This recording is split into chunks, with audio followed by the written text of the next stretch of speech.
Active listening in healthcare, personalization and empathy that build trust. Welcome back! In our last session, we mastered the mechanics of active listening, but today we're moving from hearing to connecting. We're diving into the two secret ingredients of world-class patient care, personalization and empathy. Think of it this way: active listening is the engine, but personalization and empathy are the fuel. These skills move us past the clinical checklist and into a space of genuine trust.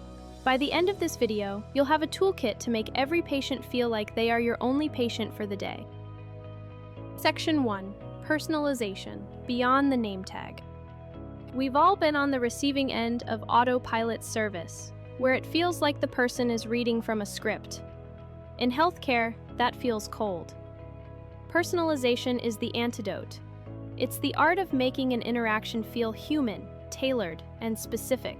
It's a common misconception that personalization is just saying a patient's name. While that's a start, true personalization is about active observation. Tips for personalization. The golden thread technique. Pick up a small detail your patient mentioned earlier, like a pet, a hobby, or a specific fear, and weave it back into the conversation.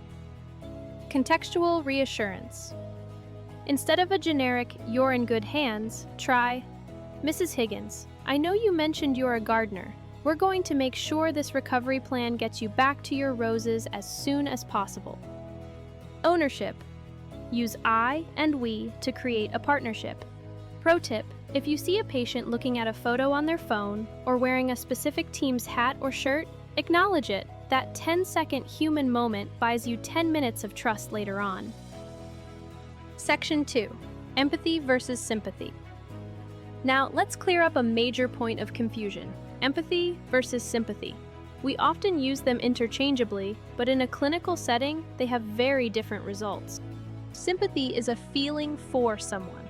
It's looking down into a hole and saying, "I'm so sorry you're down there." It's kind, but it keeps a distance. It may even feel pitying to a patient. Empathy is feeling with someone. It's climbing down into that hole, sitting beside them and saying, "I can see how dark it is in here. I'm with you." Why does this matter? Sympathy is a dead end.